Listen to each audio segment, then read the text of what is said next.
Mom, I am so sorry. I know it's no excuse. Here's the thing about Modern Family. On the surface, it looks like the safest, warmest, most uncomplicated show in television history. A big blended family, some hugs, some misunderstandings, everyone learns something, roll credits. But underneath all that warmth and those carefully choreographed mockumentary confessionals, there's a genuinely wild story. Lawsuits before the pilot even aired. Cast members threatening to quit. A network that hated the entire format. And a legacy that's a lot messier than the Emmy speeches would have you believe. Hi, my name is Aaron, and this is Old TV Cinema. Fact 1. The show almost starred a completely different cast. Let's start at the beginning, because the cast of Modern Family feels so locked in, so perfectly assembled, that it's almost impossible to imagine anyone else in those roles. Ed O'Neill as Jay Pritchett, Sofia Vergara as Gloria, Ty Burrell as Phil Dunphy. It feels inevitable, like those people were born to play those characters. But the truth is, the casting process was an absolute mess, and the show came dangerously close to looking like an entirely different series.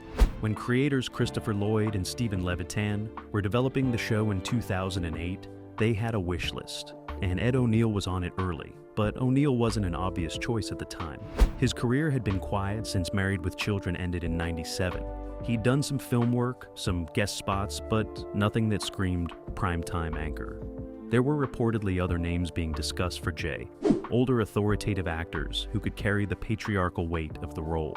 O'Neill had to fight his way into consideration, which, when you think about it, is remarkable. The man is now synonymous with the character. The role of Phil Dunphy is where things get really interesting. Multiple sources have indicated that the part was considered for actors who had a very different energy to Ty Burrell. Burrell's Phil is warm, dorky, genuinely lovable in a way that sneaks up on you. An edgier or more conventionally comedic actor in that role would have shifted the entire tone of the show. Burrell was a respected theater actor, much like Max Wright on ALF, actually. And like Wright, he came from a world where craft mattered more than celebrity. Unlike Wright, he apparently loved every minute of it. Lucky him, and the kids. The 3 child roles were cast from enormous pools of young actors. Ariel Winter, Nolan Gould, and Rico Rodriguez were selected. But there were dozens of kids who came extraordinarily close. Television history pivots on these decisions constantly, and we never know about most of them. Modern Family is no different. Fact 2. ABC didn't want it to be a mockumentary. This one genuinely surprises people, and it should, because the mockumentary format is so central to what Modern Family is, that removing it would basically leave you with a different show entirely. The confessionals, the handheld camera work, the characters talking directly to an unseen crew. That's the whole texture of the series, and ABC fought against it. When Christopher Lloyd and Stephen Levitan pitched the show, they had a clear vision. The mockumentary format gave them something traditional, multi-camera sitcoms couldn't. It allowed characters to be self-aware, to comment on their own lives, to undercut the sentimentality of a scene with a single talking head moment. It was smarter and more flexible than a laugh track setup. The creators knew this. ABC executives were less convinced. The network's concern was essentially that audiences wouldn't connect emotionally with characters who seemed aware they were being filmed. There's a distance built into the mockumentary format. The Office worked, sure. Parks and Recreation worked. But those were workplace comedies. A family show felt different to the executives. Families are supposed to feel warm and intimate, not observed. Lloyd and Levitan pushed back, hard. They argued that the format actually made the emotional moments land harder, because you'd spent the whole episode watching these people perform for a camera, and then suddenly, in a confessional, someone says something completely honest and it hits differently. They were right, obviously, but they nearly lost the argument. There were genuine conversations about shooting the pilot in a traditional format and then deciding. It came down to the creators holding their ground, which, given how well it worked out, is one of the better creative stands in recent television history. Fact 3. The pilot was filmed in 5 days. Most sitcom pilots take weeks. There's rehearsal time, there's set building, there's camera blocking, there are table reads and rewrites, and all the logistical chaos that comes with launching a brand new show from scratch. Modern Family's pilot was filmed in 5 days. 5. Which, by the standards of television production, is somewhere between impressive and completely insane. The reason was simple and also slightly depressing. ABC needed content. The network was in the middle of development season, and they wanted to see something fast. Lloyd and Levitan, who had extensive experience in television between them, Lloyd had worked on Frasier, Levitan had worked on Wings and Just Shoot Me, they knew how to move quickly. But 5 days is still 5 days. Cast members have talked about how frenetic that initial shoot was. Nobody really knew each other yet. The chemistry that feels so natural and lived in when you watch the finished pilot was actually being built in real time under significant time pressure. There's a version of the Modern Family pilot that's rougher around the edges, where the timing is slightly off and the performances are still finding their footing. That version nearly existed. The fact that it came together as well as it did in that time frame says something about the caliber of people involved. It also explains why some of the early pilot choices feel slightly different from the show that followed. The tone is a little sharper, a little more uncertain. You can feel the cast getting comfortable with each other as the episode progresses. By the end of the pilot, they sound like a family. In the beginning, they sound like very talented strangers, which, to be fair, is exactly what they were. Fact 4. Sofia Vergara was almost cut from the show. Okay, this one is hard to imagine, but stick with me here. Sofia Vergara as Gloria Pritchett is now one of the defining performances of 2010's television.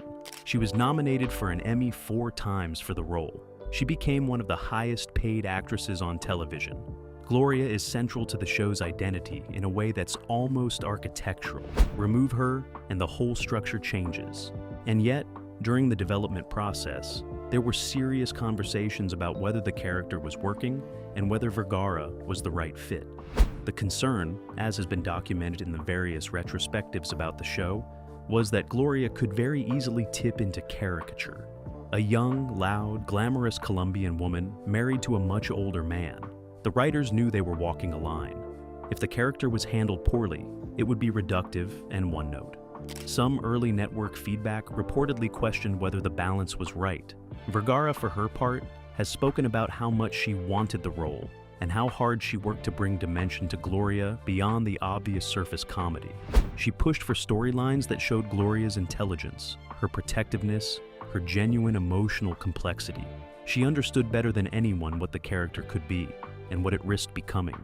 The fact that Gloria ended up being one of the richest characters in the show is largely down to Vergara refusing to play her as a punchline. But it was not a foregone conclusion. There was a version of early development conversations where Gloria gets softened, recast, or significantly scaled back. That show is worse, much worse, and whoever almost made that call should probably be grateful it didn't happen. Fact 5. Ed O'Neill hated the comparisons to Al Bundy. All right, let's talk about the elephant in the room, or more accurately, the guy sitting on the couch with his hand down his pants in the room. Ed O'Neill spent 11 years on Married with Children as Al Bundy. He became so associated with that character that for years after the show ended in '97, it was nearly impossible for him to escape the shadow. Every audition, every interview, every magazine profile, Al Bundy, Al Bundy, Al Bundy. And then Modern Family happened and he got a second act that most actors only dream about. Jay Pritchett was everything Al Bundy wasn't: financially successful, emotionally available, capable of growth. A man who genuinely loved his family even when he struggled to show it. It was a complete reinvention and O'Neill clearly poured himself into it. But here's the thing, the comparisons didn't stop. If anything, the success of Modern Family reignited the Married with Children conversation because suddenly everyone wanted to talk about the journey from Al to Jay. And O'Neill, by multiple accounts, found this exhausting. In interviews from the Modern Family era, O'Neill was consistently diplomatic, but you could read between the lines. He was proud of Al Bundy, sure, the show made him famous, but he'd also spent decades trying to prove he was more than that character. And just when he'd done it, when he'd built something completely new and extraordinary, the first question in every interview was still about a guy who scored 4 touchdowns in a single game at Polk High. I get it, Ed. I really do. That'd drive anyone crazy. Fact 6. The kids had an absolutely miserable time. Here's where it starts to get uncomfortable. Modern Family ran for 11 seasons from 2009 to 2020. The 3 child actors, Ariel Winter, Nolan Gould, and Rico Rodriguez, were kids when it started and young adults by the time it ended. That's a long time to grow up on a television set. And not all of it was fun. Ariel Winter, who played Alex Dunphy, has been the most candid about her experience. She's spoken publicly about the pressures of being a child actor on a major network show, about the scrutiny that came with fame at a young age, and about personal difficulties both on set and at home during the show's run. Her situation became public in 2012 when she was placed in the temporary guardianship of her older sister following a dispute with her mother. Winter continued working throughout this period, which, when you think about it, is an extraordinary amount to ask of a teenage girl. Nolan Gould and Rico Rodriguez have been somewhat more positive in their public reflections, but both have acknowledged that growing up in the public eye while simultaneously navigating a demanding production schedule was not exactly a normal adolescence. Rico Rodriguez has talked about missing out on typical teenage experiences. You don't get those years back. The production wasn't as technically brutal as ALF. Nobody was working 18-hour days under a raised platform, but 11 seasons is 11 seasons. The child actors essentially handed their formative years to a television show. That's worth acknowledging when we talk about the show's legacy. It's not all warm hugs and Emmy speeches. Fact 7. Jesse Tyler Ferguson and Eric Stonestreet almost didn't have chemistry. Mitchell and Cam are one of the great television couples, not just of Modern Family, but of their era full stop. The way Ferguson and Stonestreet play off each other, the push and pull between Mitchell's uptight anxiety and Cam's theatrical emotional abundance, it became the backbone of the show's funniest and most touching moments. So, it is genuinely startling to learn that their first table read together was, by multiple accounts, stiff and awkward and not particularly promising. Ferguson has talked about this in interviews. He and Stonestreet came from different acting backgrounds and different sensibilities, and when they first sat down together with the script, the connection that later became effortless simply wasn't there yet. The timing was off. The rhythms didn't click. People in the room were quietly concerned. What changed was time and trust. The 2 actors apparently spent time together outside of the formal rehearsal process, just talking, getting to know each other, finding the personal rapport that would eventually translate into professional chemistry. By the time they filmed the pilot, it was starting to click. By the end of season 1, it was undeniable. This matters because it's a reminder that chemistry in television is not magic. It's work. It's 2 people deciding to invest in each other and trust the process. Ferguson and Stonestreet did that work, and what they built became something genuinely special. But it was close. A different casting decision, a different dynamic, and one of the show's central pillars simply doesn't exist. Fact 8. The show was sued before it even aired right. So, the pilot hasn't even hit screens yet. The ink is barely dry on the network order, and Modern Family is already in a lawsuit, which is honestly an impressive achievement of a very specific kind. In 2009, a man named Michael Rabb filed a lawsuit claiming that the concept for Modern Family had been stolen from a pitch he'd made years earlier. Rabb alleged that his idea, which also centered on a multi-generational blended family documented in a mockumentary style, had been presented to people connected to the entertainment industry, and that Lloyd and Levitan's creation bore suspicious similarities. Now, idea theft lawsuits in Hollywood are not rare. The industry runs on pitches in development, and the uncomfortable reality that similar ideas occur to multiple people simultaneously is just the nature of creative work. Most of these lawsuits go nowhere because proving that an idea was stolen rather than independently developed is extraordinarily difficult.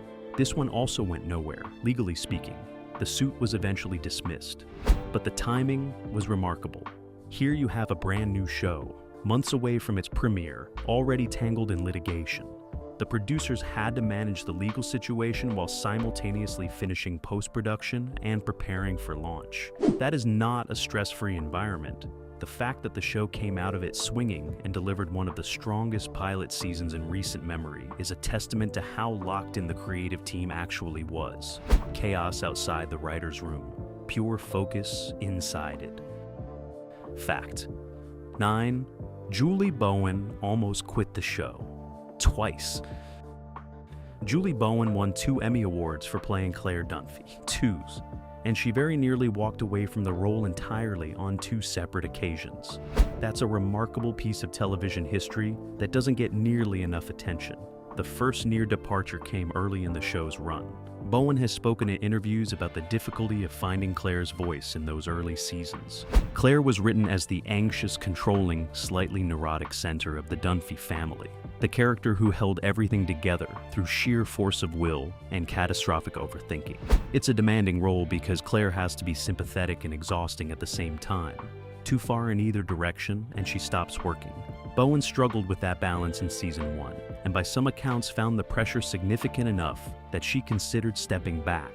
The second near departure came later in the show's run, when the creative demands of 11 seasons of playing the same character were taking a genuine personal toll. What kept her both times? By her own account, the people. The cast of Modern Family was, by most reports, genuinely fond of each other, in a way that's not always the case on long-running shows. We've already talked about what it was like behind the scenes on ALF, where Max Wright was reportedly miserable for years. Though Modern Family seems to have been different. The relationships were real, and apparently that was enough to keep Bowen in the room when walking away might have been easier. Good thing too. Claire Dunphy without Bowen is a completely different show. Fact 10. The mockumentary cruise is never explained. This one lives in my head, rent-free. 11 seasons, 250 episodes. Someone is filming this family constantly, in their homes, on their vacations, at their most intimate and vulnerable moments, and the show never once, not a single time, explains who that crew is or why they're there. No documentary filmmaker is introduced. No premise is established. No character ever looks at the camera and says, "Hey, thanks for being here, by the way. Who are you people? And why are you in my kitchen at 7 in the morning?" It simply doesn't happen. The crew is a ghost. An omnipresent, never acknowledged ghost with a very steady camera. Now, The Office explained this. Office. A documentary crew was making a film about a paper company. Parks and Recreation explained this. A crew was documenting a parks department. These shows gave you a fictional reason for the format. Modern Family decided that was unnecessary and just committed to the ambiguity completely. Creator Stephen Levitan has addressed this in interviews, and his answer is essentially that explaining it would have broken the spell. The moment you establish the crew, audiences start asking practical questions. Why do they keep filming? What is this documentary about? Has it ever aired? The ambiguity was a deliberate creative choice to keep the format as a texture rather than a premise. I respect that decision. I also think about it constantly in ways that are probably disproportionate. 11 seasons, people. Somebody was paying those camera operators. Fact. 11. Ty Burrell-based Phil Dunphy on a real person, not a composite, not a general vibe. One specific actual human being served as the primary inspiration for Phil Dunphy, one of the most beloved sitcom characters of the 2010s. Ty Burrell has talked about this in interviews, and the answer is both charming and slightly alarming. The real person Phil is based on is Burrell's own father-in-law, a genuinely enthusiastic, deeply sincere man whose relentless positivity and oblivious optimism apparently maps almost perfectly onto Phil Dunphy's worldview. Think about that for a second. Every time you watch Phil Dunphy attempt magic tricks, or try to be the cool dad or fall off something, while enthusiastically attempting a physical activity, you were essentially watching Ty Burrell's impression of his wife's father. And then imagine being that man, and watching the show. And then imagine being Ty Burrell's wife and watching the show. That's a lot of layers. Burrell has been careful and affectionate in how he talks about this, making it clear that the inspiration is loving, rather than satirical. Phil Dunphy is not a mockery of his father-in-law. He's a celebration of a specific kind of unguarded, genuinely wholehearted male energy that television doesn't always treat kindly. Burrell played Phil as a man worth loving, not a man worth laughing at. That distinction matters enormously, and it apparently starts with real respect for a real person. Somewhere out there is a man who is probably very proud of those 2 Emmy nominations. Fact 12, the show was nearly canceled. After season 3, Modern Family won the Emmy for Outstanding Comedy Series 5 consecutive years in a row, from 2010 to 2014. 5 years in a row. That's not a streak, that's a dynasty. So it seems almost incomprehensible that after season 3, ABC was having serious internal conversations about the show's future. But here's the thing about ratings. They're relative. Modern Family was never going to do Seinfeld numbers or ALF numbers at their peak, those 20 to 30 million viewers per episode figures from the 1980s and 90s. Television had fragmented too much by 2012 for any show to pull that kind of audience. But Modern Family's ratings were still softening, season over season, in ways that made network executives nervous. The concern wasn't just viewership, it was trajectory. A show that peaks in season 1 and drifts slowly downward is a show that eventually becomes impossible to justify. A BC started asking questions. Was the format getting stale? Were the storylines repeating? Were audiences starting to feel like they had seen this before? The creative team responded by pushing into more ambitious territory in season 4, taking bigger swings with the characters, deepening the Mitchell and Cam storylines, and giving Jay Pritchett more genuine emotional complexity. It worked. The ratings stabilized and the Emmy wins continued. But the fact that a show collecting armloads of awards was simultaneously on shaky ground with its network is a reminder that television is always a business first. Fact 13. The cast salary negotiations were legendary. Okay, this is one of the great stories in modern television contract history, and it deserves its full due. In 2012, following the show's 3rd season, 5 of the 6 adult cast members, Ed O'Neill, Sofia Vergara, Julie Bowen, Ty Burrell, Jesse Tyler Ferguson, and Eric Stonestreet, took the extraordinary step of negotiating their contracts collectively, together, as a unified block. This is not how television contracts typically work. Normally, each actor negotiates individually, through their own representation against the studio. It's a divide-and-conquer situation by design. Individual actors have less leverage than the network. A unified cast is a completely different negotiation. The strategy was not subtle. The message from the cast was, essentially, you cannot make this show without all of us, so you either deal with all of us, or you deal with none of us.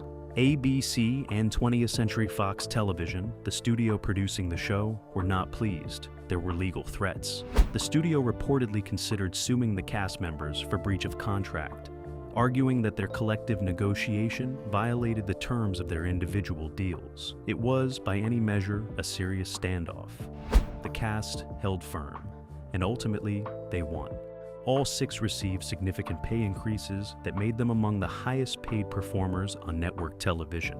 The solidarity held. Nobody broke ranks. Which, if you have ever tried to organize 6 creative people with 6 different agents and 6 different opinions about what they deserve, is genuinely impressive. It was one of the most effective collective actions in modern entertainment history, and it barely gets talked about outside of industry circles. It should be talked about more. Fact 14.